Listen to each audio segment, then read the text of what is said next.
Bonjour à tous et bienvenue chez Colique Éclectique pour encore une nouvelle vidéo où on va enfoncer les portes ouvertes, où on va discuter de tout et de rien et de tout, de rien et de rien. Enfin, tu vois l'histoire, mais avec quand même un thème. Aujourd'hui, nous allons voyager, nous allons parler voyage.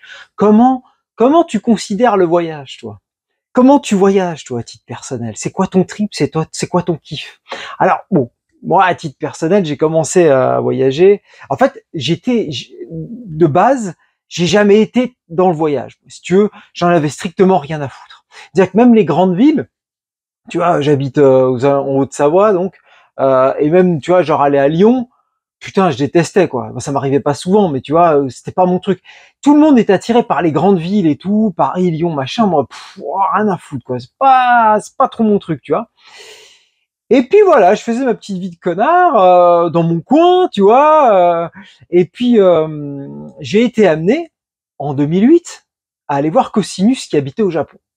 Alors évidemment, j'étais intéressé par le Japon, c'est aussi peut-être pour ça que c'est le premier voyage que j'ai fait, parce qu'évidemment, c'était quand même une destination qui m'intriguait.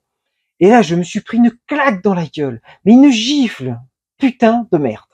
En gros, je me suis dit, à cette époque-là, mais mec, t'es con, quoi. Tu vis dans ton petit espace, dans ton truc, sans te soucier de comment ça se passe ailleurs. C'est tellement enrichissant de voir comment les autres fonctionnent dans d'autres pays, avec d'autres cultures, d'autres nourritures, d'autres façons de fonctionner, d'autres décors, environnements. Enfin, c'est tellement enrichissant. Et là, je me suis pris une gifle. En fait, ça a été pour moi un élément, bah ouais, vraiment, ouais, fondateur, est-ce que je peux dire ça comme ça, de ma personnalité, de ce que je suis devenu après. Donc tu vois, en 2008, et pourtant j'étais déjà plutôt jeune, hein, 2008, j'avais 27, donc tu vois, j'étais déjà pas tout jeune. Et donc du coup, suite à ce voyage au Japon, je me suis dit, ok, c'est pas possible, là, j'ai trop de retard à rattraper, il faut que je fasse quelque chose. Donc peu de temps après, je me suis barré de mon taf, et j'ai pris un an et demi sabbatique, pour voyager un petit peu aux quatre coins du monde. En gros, ça a été l'idée. Après, je suis parti dans des délires. Je voulais voir un peu des pays qui m'intriguaient. Je voulais aller dans des endroits. Après, je me suis dit, tiens, j'ai envie de faire toutes les merveilles du monde. Donc, j'ai fait aussi toutes les merveilles du monde en moins d'une dizaine d'années. J'ai réussi à toutes les voir. Alors, faut savoir que les merveilles du monde, à la base, elles étaient déterminées. Tu vois, il y en avait en Grèce, il y en avait évidemment en Égypte et tout. Elles ont toutes été détruites. Et la seule qui reste, en fait, finalement, aujourd'hui, des merveilles du monde, c'est les pyramides de Gizeh en Égypte. Et en fait, cette merveille, aujourd'hui, n'est plus considérée dans les 7 merveilles du monde, parce que finalement, vu que c'est la seule de l'époque, elle est considérée comme la merveille des merveilles, on va dire. C'est la seule qui est restée debout, quoi, on va dire. Pour les autres, ils les ont déterminés, mais il n'y a pas si longtemps que ça. Enfin, dans les années, je pense 2000, hein, ils ont dû les déterminer. Mais genre, ils ont fait ça un peu à l'âge-temps-cul, genre personne n'était au courant. Et puis, ça dépend de comment les pays communiquaient en fait là-dessus auprès de leur population, parce que ça se faisait par SMS, si je dis pas de conneries. Donc en fait, c'était un truc par SMS. Donc c'est vrai que les 7 nouvelles merveilles du monde, on va dire, bon, alors c'est très très bien, hein, c'est sûr. Hein, je pourrais faire une vidéo là-dessus aussi évidemment. Mais est-ce que vraiment la façon dont elles ont été désignées est vraiment légitime? Donc pour rappel, tu as le Colisée à Rome, tu as le Machu Picchu au Pérou, tu as Chichen Itza, la pyramide au Mexique, tu as le Taj Mahal en Inde, tu as la muraille de Chine en Chine. 5, il me manque qui encore? Il me manque qui? Ah, ça m'énerve. Le Colisée à Rome, le machin. Putain. Ah oui, le Corcovado au Brésil. 6. Ça m'énerve, hein, je vais y arriver les mecs, hein, c'est hyper énervant.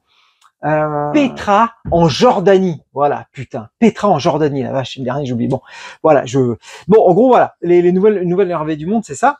Et donc du coup, voilà comment j'ai été pris par le virus du voyage. Et en fait, t'as plusieurs façons de voyager en fait. Il y a plusieurs styles. Alors j'ai rencontré évidemment beaucoup de gens pendant tous ces voyages, tu t'imagines bien, mais en gros, toi, comment tu considères le voyage? Est-ce que déjà tu aimes voyager? Bon, plus ou moins, oui ou non, bon, ça c'est déjà une chose. Et pourquoi surtout? Pourquoi tu n'aimes pas voyager? Ça, c'est intéressant aussi de savoir. Mais voilà, en fait, tu as plusieurs façons de voyager. Tu peux déjà, on va dire, distinguer, je fais un peu comme à chaque fois, je vais distinguer évidemment deux opposés. On va distinguer les mecs qui partent en all-inclusive ou voyage organisé et ceux qui partent à l'arrache, tu vois. On va distinguer ça. Les avantages, un peu les inconvénients, vite fait, de ces deux formules. Alors déjà, voyager all-inclusive, tout organisé, ah bah c'est sûr que t'es rassuré. C'est peut-être bien pour des gens qui sont pas à l'aise, notamment qui parlent pas l'anglais du tout, qui parlent aucune langue.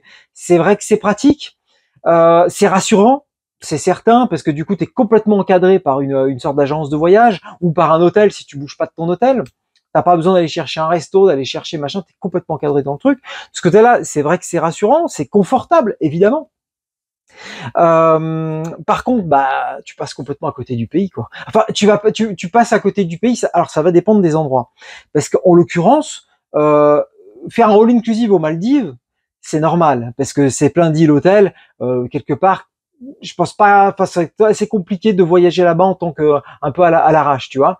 Mais faire un all-inclusive, comme j'ai pu voir des gens, bah, dans plein d'autres pays, mais je pense au Mexique, même des fois en Thaïlande. Putain, c'est vraiment dommage. C'est vraiment dommage. Alors au Mexique, je précise dans le Yucatan, c'est le nord-est du pays qui est très safe. Je parle pas du côté de Mexico et tout parce que là ça craint un peu. Mais globalement dans le Yucatan, t'as aucun risque. Tu vois ce que je veux dire. Donc c'est un peu dommage de se couper complètement de la vie quotidienne pour être dans un all inclusive. Tu vois. Et en Thaïlande encore plus évidemment parce que alors là-bas t'as vraiment aucun risque. Donc, si tu veux, le problème, c'est que tu passes à côté, bah, déjà un peu des locaux, finalement, quand même. Tu passes à côté des ambiances qui sont propres à chaque ville, des ambiances nocturnes, les fêtes, etc., les boîtes, les bars, les machins, enfin, tout, tu vois, je veux dire, quand tu es dans ton hôtel, bah, après, tu bouges pas, puis généralement, c'est all-inclusive. Ils sont un petit peu excentrés, en règle générale. Donc, t'es un peu dans la merde. C'est-à-dire que si tu veux bouger de ton hôtel le soir, t'es obligé de prendre un taxi, d'en trouver un. Et là, tu vas payer ta race. Et en plus, eux, ces bâtards, dans les all-inclusive, ce qu'ils aiment bien te dire, c'est attention, sortez pas, c'est dangereux, vous allez vous faire arnaquer. Ils jouent sur la peur des gens pour que tu restes dans l'hôtel et pour que tu consommes dans l'hôtel et pour que tu utilises tous les services de l'hôtel, notamment les excursions, qui sont évidemment beaucoup plus chères quand tu les prends via l'hôtel. Mais si tu les prends en dehors de l'hôtel, dans un petit magasin à droite à gauche, en fait, tu auras la même chose. Tu vas te retrouver avec des gens de l'hôtel, en fait, mais sauf que tu auras payé peut-être, je sais pas, des fois 2 fois moins cher, mais bon, c'est 2 fois moins cher, c'est violent, mais en tout cas beaucoup moins cher, quoi qu'il en soit. Mais leur but, c'est de se faire une marge et de jouer un peu sur la peur des gens, un petit peu à la star de CNews. Et donc, du coup, quoi dire d'autre ah ouais, le problème, moi, dans tout ça, c'est que dans les all inclusive, dans ce côté un peu organisé de voyage, c'est que c'est un peu, finalement, c'est voyager, mais d'une façon un peu factice, tu vois. C'est un peu tu vis pas vraiment le pays, tu vas le voir un peu parce que bien si tu restes dans ton hôtel évidemment, bah, qu'est-ce que je te dis, pourquoi t'es venu en Thaïlande ou au Mexique si tu restes que dans ton hôtel, je te comprends pas, tu vois. Mais après si tu fais des excursions et tout, alors ça te permet quand même de voir le pays, de prendre quelques photos, mais t'es toujours minuté. T'as toujours plein de gens, c'est toujours des horaires à la con, c'est chiant, t'es pas libre, tu vois. Et je trouve que c'est dommage parce que tu passes à côté de quelque chose, en fait. Tu passes vraiment à côté du pays, vraiment d'un aspect du voyage qui n'est pas négligeable selon moi, tu vois. Et puis ensuite, tu as à l'opposé les gens qui partent à l'arrache, en mode sac à dos, on va dire. Et là, alors là aussi, faut quand même être motivé. En gros, les mecs, donc ils partent avec un petit sac. Bon, globalement, ils prennent un billet aller. Des fois, ils prennent même pas le billet de retour parce qu'ils savent pas trop. Bon, après, ça dépend combien de vacances tu as. Mais les gars prévoient même pas leur première nuit d'hôtel. Là, tu arrives à un stade, tu arrives dans un pays que tu connais pas. Ok, je fais quoi? Putain de merde. Alors ça, moi, ça me dépasse aussi. Moi, j'ai toujours été, en fait, à l'époque, quand je voyageais, je prévoyais les premières nuits, genre les 3-4 premières nuits, euh, pour me poser tranquille, sentir le pays, tu vois, avoir le pouls du pays, comprendre un peu comment ça fonctionne, etc. Parce que quand tu débarques d'un long voyage, tu as fait 10 heures de vol ou plus, ça, plus le jet lag et tout, tu arrives à l'aéroport, il faut que tu trouves en plus un hôtel, tu es fracasse. Et là, tu es une cible pour te faire arnaquer. Mais alors, mais royal. Parce que tu perds, tu deviens plus rationnel, en fait. Tellement tu es fatigué qu'en fait, tu pourrais faire n'importe quoi, j'ai envie de dire quelque part.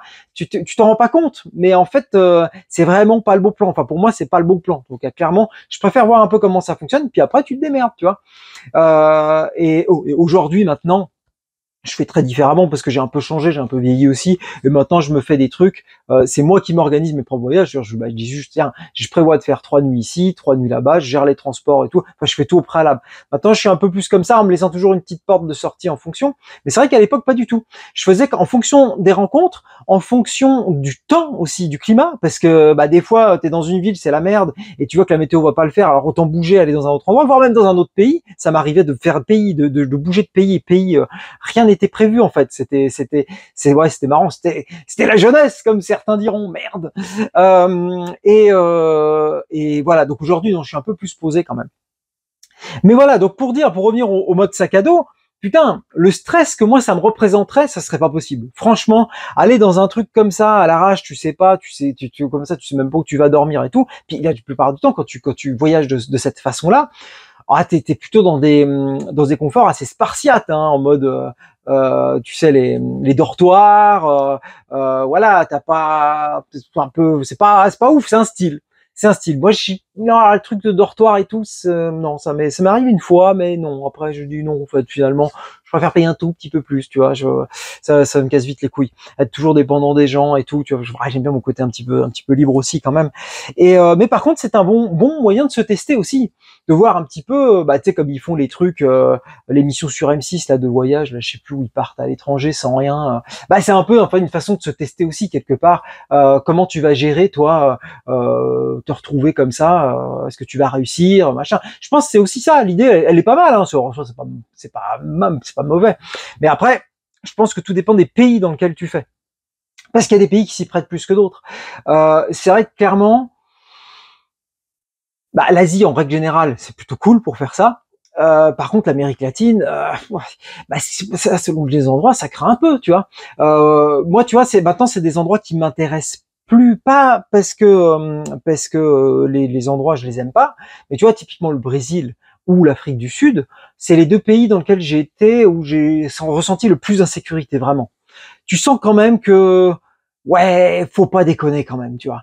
Et tu peux pas sortir quand tu veux, tu peux pas aller dans n'importe quel quartier. Ça me fait chier. Je veux dire, franchement, voyager comme ça aujourd'hui, ça m'emmerde. Moi, je préfère être libre, quoi. Je veux dire, aller où je veux, quand je veux, sans avoir peur de me prendre une lame ou une balle, tu vois. Après, il faut connaître. C'est toujours pareil. Si tu connais quelqu'un sur place, c'est toujours mieux, bien évidemment. Mais bon, pour moi qui connais pas forcément des gens dans ces pays-là, en l'occurrence, bah c'est pas franchement des endroits où j'ai envie de retourner. Et pourtant, putain, le Brésil, qu'est-ce que j'ai kiffé. J'ai adoré. Franchement, j'ai adoré. Mais bon, voilà. Le problème, c'est que tu sais jamais trop si tu vas t'en sortir ou pas en fonction des endroits. Mais bon, non, mais voilà, j'exagère peut-être un peu, mais quand même, c'était ça craignait un peu. Enfin, en tout cas, moi, de ce que j'ai vécu. Et, euh, et donc voilà, donc en fonction de cette insécurité, évidemment, peut-être à faire un all inclusive ou plutôt un voyage organisé où tu vas voir des trucs à droite à gauche, je peux le comprendre, je le comprends déjà plus. Mais faire ça, je veux dire en Asie notamment, je pense évidemment à la Thaïlande parce que bon, c'est une aberration quoi. C'est tellement bien. Alors tu peux te faire arnaquer en Thaïlande évidemment, mais c'est des petites arnacounettes. Genre on va jamais te mettre un couteau sur la gorge quoi. Ou alors vraiment c'est que t'as vraiment pas de bol quoi, tu vois. Mais voilà, au Mexique, Yucatan, ben moi je préfère une liste de pays où vraiment c'est pas nécessaire et je trouve ça dommage parce que tu passes à côté de quelque chose clairement. Donc voilà, bah du coup, dites-moi un petit peu comment vous voyagez, est-ce que vous aimez le voyage? Sinon, pourquoi vous n'aimez pas? Quel est votre style? Quel voyageur es-tu? Tout simplement, tu vois? Et puis bah voilà, j'en reparlerai, je ferai peut-être une autre vidéo sur le voyage, on va savoir, je ne sais pas. Bah écoutez, en tout cas sur ce, moi je vous fais de gros bisous et je vous souhaite de bien vous porter. Ciao!